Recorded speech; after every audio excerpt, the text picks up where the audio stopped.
Generational wealth, generational wealth, generational wealth. You're hearing it so much these days, right? And sure, many people think about building a brighter financial future for the future generation, right? In one sense, it's about helping them build a strong financial foundation by teaching them about good money habits. On another level, it's about building wealth to pass down to your heirs, helping to relieve some of their financial burdens. But what does generational wealth really mean? And are there any ways to help build generational wealth for you and your loved ones? Well, let's talk about it. Let's start off with what it is. Simply put, generational wealth is money and assets passed down from one generation to another. It's more than simply cash, right? I mean, investments, real estate, the family business, and a bunch of other things. They're all part of it. Another aspect of generational wealth is the concept of intangible wealth. Now, that includes education, spending habits, financial literacy, contacts, and so much more. Even though those things are hard to quantify in dollars and cents, they still have value in their transfer. Consider a relative who holds a degree from a prestigious school and has a strong network. When that status helps opens up doors, to life and business opportunities for their family members, you know, that they wouldn't have otherwise had. I mean, that's intangible wealth. So right now, there's a massive wealth transfer currently happening, right? Experts estimate about $53 trillion will pass from the baby boomer generation during the next 25 years. Okay, well, this suggests an important point. The average person can build wealth and leave a legacy for their loved ones with good planning and saving. So, to build generational wealth, you don't need to be incredibly wealthy yourself. So, why does it even matter, right? Why does it matter? Well, everyone's financial situation is different. And for some, there are more challenges than others. But even seemingly small transfers of wealth can lead to outsized results when built over time. According to the Federal Reserve, baby boomers own $16 trillion in real estate, $23 trillion in investment and retirement funds, and $15 trillion in pensions. Many assets will, be passed down to their loved ones in real estate, investments, and cash. Someone on the receiving end of that wealth may benefit significantly from that generational wealth. Now, not having to budget for student loans or other debts may mean that they can buy a home earlier, pay off credit card debt, save more for retirement, or take a chance on building a business. Those decisions can have financial influence over long term. For many, the idea of generational wealth is to help future generations start with less debt and a leg up. Okay, well, then how are we going to do this? How do you build generational wealth? And while the ways to build generational wealth they're going to vary from person to person, there's a couple things that you want to consider, how they're going to impact your general wealth strategy, right? Because in most cases, creating general wealth takes a solid plan and a long time horizon, right? It's something you're building as a part of your future legacy, which may be decades down the road. So it takes a long term view and some dedication. So one of the first things is going to be you need to improve your financial literacy. Creating generational wealth isn't just about owning assets and reducing liabilities, although that's certainly part of it. It's also about building an understanding of the ins and outs of personal finance. Financial literacy can help you as a start to learn how to build generational wealth, right? But in a practical sense, it can also improve your day to day familiarity with your finances. Many people feel intimidated by their personal finances and are too afraid or overwhelmed to ask questions, which can cause problems over time. Instead, realize that learning about finance is a long term journey, and there's plenty of help out there.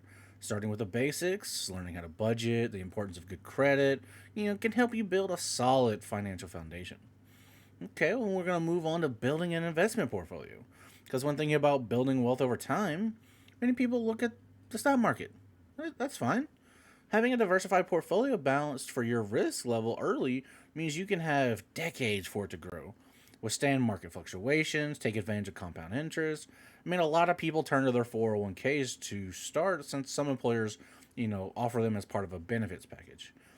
If you have an employer sponsored 401k, you might want to consider contributing to it. Typically, contributions come directly from your paycheck and are made before income tax is taken out. So there may be some tax benefits. Also, Check whether your employer has a match. Like they might match a percentage of your contributions. If they do, you should take advantage of the maximum amount they offer since that's basically free money. Your 401k isn't your only option though. You can open individual retirement accounts, IRAs, right, and other kinds of investment accounts on your own and set up contributions from your bank account. Working with a financial advisor can help you get deeper into investing. They'll work with you to develop a long term plan and offer guidance during the traditional ups and downs of the market. And there's always investing in real estate. According to research from the Federal Reserve, the average sale price of a home in the U.S. in the first quarter of 1980 was about $74,000. By the end of 2021, it was $478,000. So for baby boomers who bought homes during that time period, the value of their homes has grown just outrageously. That's why investing in real estate is a popular strategy for building generational wealth. In the most basic sense, as home values continue to rise, building wealth can start with buying a home. Once that mortgage is paid off, a home is an asset with a tangible cash value. The house can be passed down to beneficiaries and sold if it's not needed. Another approach is to invest in real estate. You start small, then you buy a multifamily home, living in one part and renting out the others to cover the mortgage and begin to build wealth. Similarly, some people own vacations homes that they rent out when they're not using them. Well, one of the next things you could consider is life insurance because that's got a lot of benefits, but the primary one is that it's a tool designed to financially protect your loved ones after you pass. They can use your death benefit to pay a mortgage, square up debt, or use as income replacement. Not having life insurance protection in place could mean that they struggle financially to make ends meet, making it more challenging to save for the future. You may think a life insurance benefit through your employer is good enough. However, it may not fully cover your family's basic needs. It also may not be transferable to a new job, leaving your family unprotected. If you're younger and healthy, life insurance may be one way to help build generational wealth since life insurance is usually much more affordable the earlier you start your coverage. You get started by calculating, your life insurance, and there's a bunch of these calculators you can use, right? All just Google one. Another thing you can do is start a business. It's really popular these days. And while this option isn't for everyone, right, it is another way to build generational wealth. You can do it independently, with your family, with another outside partner. Running a family business may mean your loved ones are directly involved in the day to day management, or will be. So it can be yet another leg up they'll have as they age. If you have any stake in a business, you can work with an attorney to set up documentation to help ensure your portion of a company gets left to your beneficiaries, or that they get bought out and given the market value of your share in cash. Now, you don't have to open up a corporation to make money from a business. The side hustle and gig economy that exists today means you can have multiple revenue streams to both mitigate financial risk and boost your savings and wealth. Now, one of the last things to talk about is building your financial team. While not impossible, it's hard to build generational wealth by learning about it independently. Life can get in the way and send things off track. Gather a team of, financial experts, and this is going to go a long way towards meeting your needs. They can look at your current situation and help you plan for the future. So, who are you going to add to your team? Well, a financial advisor, an accountant, an attorney, right? Any additional specialist for when the time calls for it, like a tax expert or estate planning attorney. Which leads us to the last thing, estate planning, and how this is going to help you pass generational wealth to loved ones. Because once you start thinking about generational wealth, you're going to think about how you're going to pass it down, right? And that's where having your estate in order comes in. Estate planning, right, facilitated by an attorney, can help ease the transfer of wealth, assets, or other material goods to your loved ones after you pass. You and your attorney will work together to arrange things like making sure you have proper documentation for your estate planning, right? Now, once you have your estate affairs documented, it's a good idea to review them regularly, right? You may wish to check your will, your life insurance, any, beneficiary designations yearly or, after a significant life event, and just make changes where you need, right? And then talk about generational wealth with your loved ones, right? Conversations around money are never easy, but when you add your family and close relationships into the mix, it may feel just overwhelmingly difficult. But having all of them on the same page about your goals and planning it might avoid some confusion, entanglements, and problems later. So, how would you approach talking about, financial legacy? Well, just start the conversation. Take the leap and mention it to your parents, your children, your partner, loved ones that you have in mind, and that you'd like to either learn about their financial goals and legacy wishes, or maybe talk about yours to them. Have them set the pace.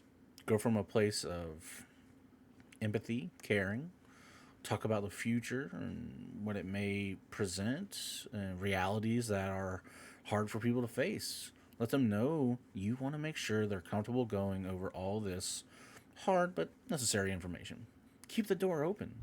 Their plans might change, your plans might change, so know that it's a topic you'll revisit with updates as needed. Right? Once you get over the initial hurdle, it might find it a little bit easier next time. Aim to take care of each other.